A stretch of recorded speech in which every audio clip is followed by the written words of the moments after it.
and Jamaica. And I'm not going to leave it out. Kreesha Turner is in the building. Good morning. Good morning. Hi, guys. Are you, have you survived Mojito Mondaz? Yes, we did. No sleep yet. Was it good? Was it good? Was it good? It was inspiring. What was inspiring about it? It was exciting. The music, the people, the You've never fashion. seen the dance crews. I've only seen that on television and music videos. So to And see it in person, I was trying to jump in. Wait, now seriously, this is your first time in Jamaica. Yes. Tell us a little bit about, one, why you're here, and then two, how it's been. Oh, I'm here just tagging along with Kreesha as she does promotion for her music.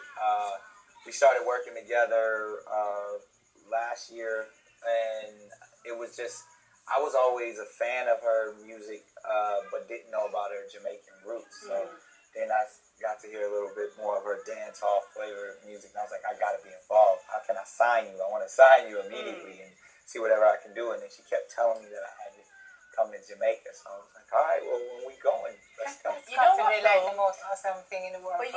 For Kreesha. Yeah. But you mentioned signing her. I don't think a lot of us know that you have the label. capacity to be able to sign artists. Tell us a little bit about Oh, that. yeah. I mean, I've been working as a multimedia 360 company for a while. I've always produced film and television. A lot of the films that you may have seen me in, I also produced those films.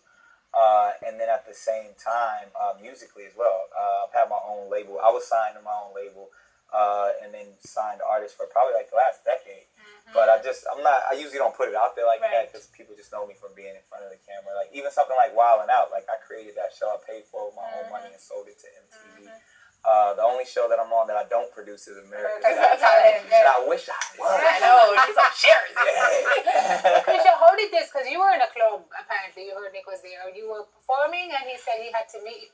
How did he get to know about you, and how did you end up here with this kind of collaboration? Oh, goodness. Well, to start, I actually just was randomly out in LA, and I walked into a club, and then he was like, Kreesha Turner in the building. And I was like, did he just say my name? I was DJing. How does he know my name? But he said that he'd actually heard my stuff prior. Because, for my Jamaican audience that doesn't know me, I'm a platinum selling artist overseas. I've been in this industry for over a decade. And I had the opportunity to play him some of the material that was not label controlled, which for me, I've always included my reggae, dancehall roots, my Jamaican foundation in a sense. And I got to play him some of that. And that's, like you said, he was just like, what are you doing with this? And because I had somebody, he can do a little, push a couple buttons, push a button or two, to have somebody of his capabilities in this industry to love what they heard, it was the number one autumn to start getting whatever I could rolling. Where do you see her going? Global, international megastardom. Beyond superstardom. Just because, no, there's so many things. I mean, one, she has all the essential tools to be. Can we please not talk about her face? Ask me, please. For some of us and our egos. And I mean, clearly, feel like we belong here. Let's not talk about how she looks. Yeah, but I'm saying even besides visually, I mean, the talent, the personality, and just being a warm, nurturing person who's just so giving of themselves. You don't find that in this industry. Like, then the work ethic. You don't find someone who's willing to work hard. Especially pretty people. Pretty people are lazy a lot of times. Yes, that's what you make. Oh, but what Side step? It's a joke. Come on now. But I mean, clearly, even this morning, up early with you guys and just like working hard, and then just knowing, like, to me, the way my mind works as a businessman, not only do I want to be involved musically, but in any other aspect, from like branding to film and television to all of those things, to where she has the capability to do all of them. So I kind of lay it out, and hey, if you want to do it, let's get it. So the first single that she put out on Nick's label, MJ, did really well. The video is sickening. Sing it again, No, I'm not going to. Come on. She directed the video. Did you? Yes. Great. With all of the Michael Jackson references and outfits. Hey. But I was saying to you earlier when we were chatting a little off air that it literally, I think, played in every single segment on the airwaves when I was in Canada earlier this summer. Yeah. And it got a lot of love. It MJ. It did. Where are we going with MJ?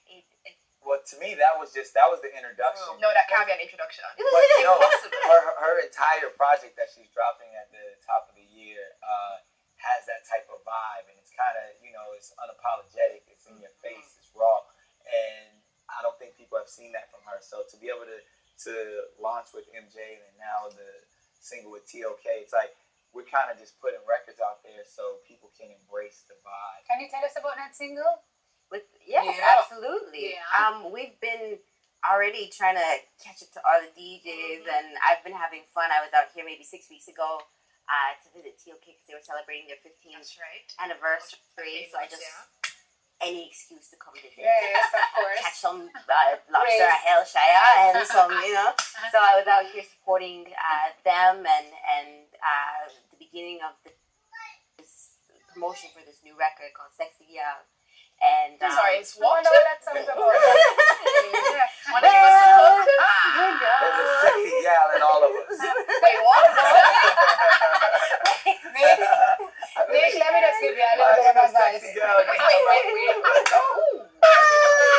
Well, at least you're in touch with your feminine side. That's a good thing. That's a good thing. So obviously there is room in this production for your dancehall roots and your. So we're gonna get a little bit of a hip hop vibe, a little bit of dancehall, some reggae in there. This particular single is straight Dancehall, straight roots. From my project, yes, everything I do is a fusion.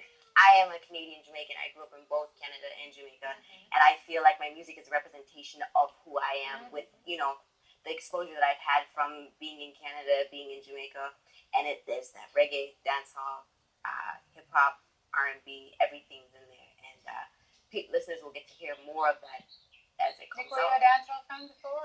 Always. Yeah. Yeah.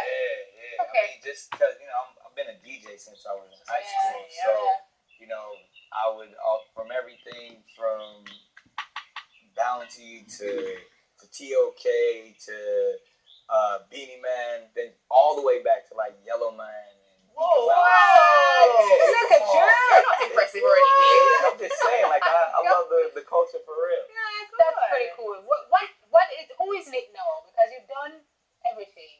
Yeah. But I kind of feel like, and I'm not dating myself, but I kind of feel like I've watched you mature.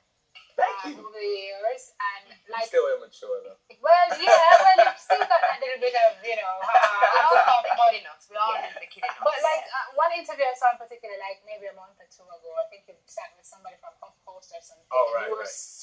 I was like, oh my gosh, you're so grown, so mature on all the issues. And, I can be that. Yeah. I like to speak on politics and things like that. but it seems like TV is where obviously you're in front of the camera, you love that. You're obviously doing this, but you know what I like to say? There's different sides, just like to all of us. I like to be youthful and playful, but sometimes I like to be serious and about business. I always say I don't like to be considered a role model because a role is something that you play. That's right.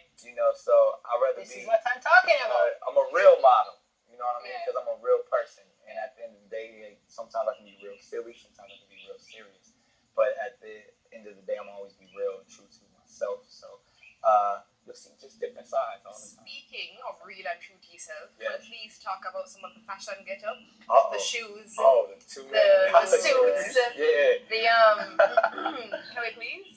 Yeah. I mean, I try to be a fashionable dude. I didn't know what to wear in Jamaica though, just because I was like, I didn't want to go. You got it. Yeah, okay, because I was like, I could have brought like all my crazy suits and shoes, And you studied shoes. and I would have been like sweating Glad you up left the there. winter coats because that would have been awkward. Right, so I was like, I wanted to be casual, and so I said, but fashion is something that's very important to me. It's all about making a statement. Yeah. If I could wake up in the morning and wear a shirt with roses on it, I feel happy. You are wearing a shirt with roses. Yeah, I'm saying, I'm touch with my innocence. Did you bring those guys from t.o.k here on our set? We did. Uh-huh. Our family, our Bring friends. out the buns. Big ups. Hello. Hello, my friends.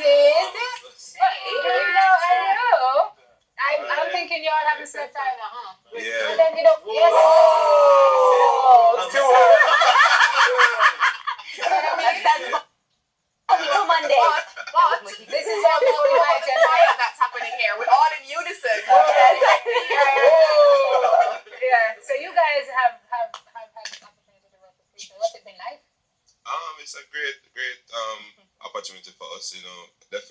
song is great, and we started out just with the song, and then we invited Nick down.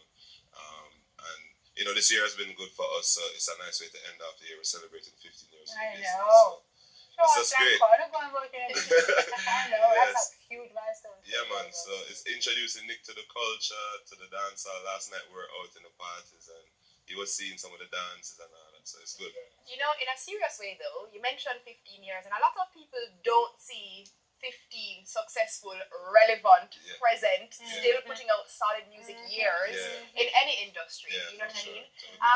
There is obviously something very special about you guys. What is it about t.o.k? Why you didn't become irrelevant 10 years ago? I don't know. I think it's because Basie started singing falsetto. Yeah. I think that's what did it. Put me on blast, I see. I don't know.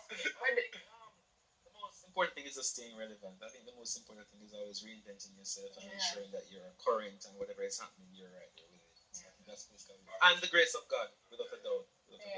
I heard Nick say something earlier as well. What's important also is not to take yourself too seriously.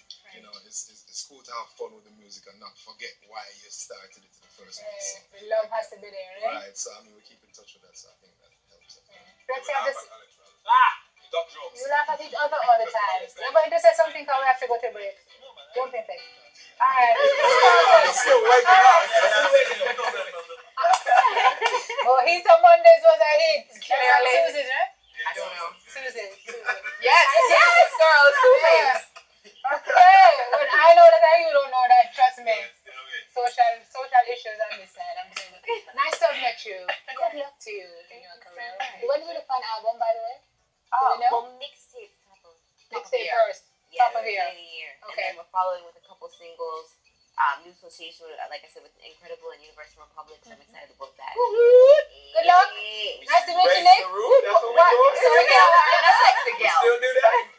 I'm just saying. Who's the joke on Apparently now? we don't raise the roof anymore. What do we do now, guys?